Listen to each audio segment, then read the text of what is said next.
Hello friends, welcome back to my channel. कल मैंने आपको शैल एवं खनिज के बारे में बताया था कि शैल कितने प्रकार की होती है, कौन कौन सी होती है, और आज मैं आपको इसके बारे में डिटेल में बताऊंगी।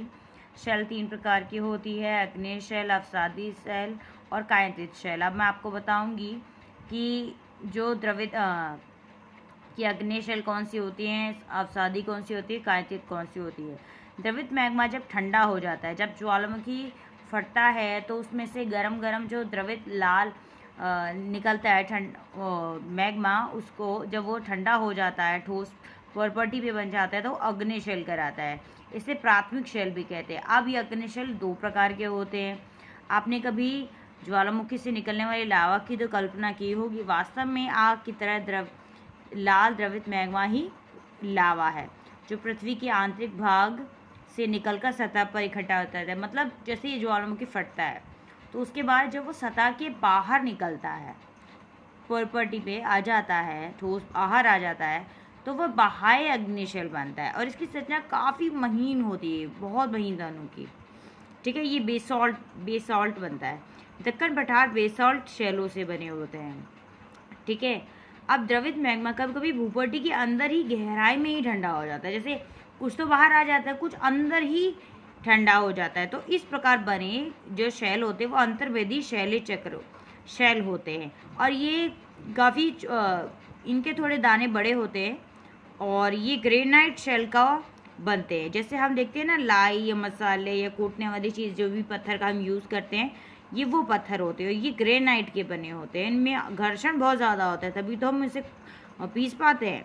अब ये इनके जो पत्थर होते हैं, ये शैल लुढ़क कर, चटक कर, छोटे छोटे टुकड़ों में टूट कर ये अवसाद शैल बनते आते हैं। क्या बनाते हैं? अवसाद शैल बनाते हैं। ये अवसाद शैल हवा जल के द्वारा एक स्थान से दूसरी जगह जाते हैं, जमा हो जाते हैं और शैल की परत ले लेते हैं एक।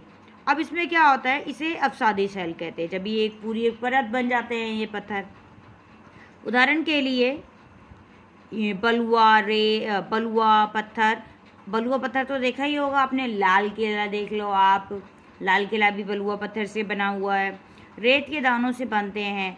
इन शैलों में पौधे, जानवर और अन्य सूक्ष्म जीवाणु जो कभी इन शैलों पे बने होते हैं, जीवाश्म में परिवर्तित हो जाते हैं। जीवाश्म में मतलब जैसे कि कोई पत्थर है, जैसे आप हमारा कहीं बलुआ पत्थर रखा हुआ है तो उसी के ऊपर कोई जानवर, पौधा या फिर छोटे छोटे कीट वहीं पर मर जाते हैं, तो उसमें जीवाश्म में परिवर्तित हो जाते हैं। अब ये आग्नेय और अवसादी शैल जब उच्च ताप, मतलब काफ़ी ज़्यादा, मतलब गर्मी होती है, टेम्परेचर ज़्यादा होता है और दबाव, प्रेशर यानी कि दब जाते हैं कहीं पर, के कारण वो कायत्रित में परिवर्तित हो जाते हैं। उदाहरण के लिए मैं आपको बताती हूँ, जैसे चिकनी मिट्टी स्लेट में बदल जाती है। स्लेट देखी होगी आपने। और चूना पत्थर संगमरमर में बदल जाता है। जैसे कि हमने देखा है ना कि ताजमहल किसका बना होता है, ध्यान से देखिए। ताजमहल संगमरमर पत्थर का बना है, जो कि कहाँ पर है, आगरा में है। ठीक है, अब मैं आपको बताती हूँ ये शैलों का क्या क्या प्रयोग होता है। शैलों का प्रयोग हम सड़क बनाने में, घर बनाने में, इमारत बनाने में, अनेक प्रकार के खेलों में, जैसे 7 पिट्ठू, चिट्टी बिट्टी, 7 पत्थर। ठीक है, तो इस प्रकार के गेम खेलने के लिए हम करते हैं इसका प्रयोग। अब मैं आपको बताती हूँ कि आपको जानकर आश्चर्य होगा, किन्हीं निश्चित दिशाओं में इस प्रकार की शैली चक्र एक दूसरे में परिवर्तित हो जाती है। अब तो हमने पढ़ा कि अलग अलग होता है। अब मैं आपको बताती हूँ आखिर ये चक्र चलता रहता है। देखिए, तो शैली चक्र एक से दूसरे में परिवर्तित होते हैं, इसे शैली चक्र कहते हैं। आप जानते हैं कि द्रवित मैग्मा जब ठंडा हो जाता है तो अग्नि शैल में बदल जाता है। अग्नि शैल छोटे छोटे टुकड़ों में बदलता है, फिर ये अवसादी शैल में बदल जाता है। फिर उच्च ताप यानी कि प्रेशर और दबाव के कारण, ठीक है, तो ये अग्नि से अवसादी और अवसादी से कायांतित शैल में बदल जाता है। अत्यधिक दबाव और ताप के कारण ये वापस कायांतित शैल पिघल कर द्रवित मैग्मा में बदल जाता है और यह द्रवित मैग्मा पुनः ठंडा होकर अग्नि शैल में परिवर्तित हो जाता है। तो ये चक्र चलता रहता है। मैं आपको चक्र दिखा देती हूँ। ये है, सबसे पहले आप देखेंगे ये मैग्मा है, ये पिघल कर अग्नि शैल में परिवर्तित हुआ, जो कि आंतरिक भाग में होता है, तभी तो बड़े बड़े पत्थर होंगे इसके।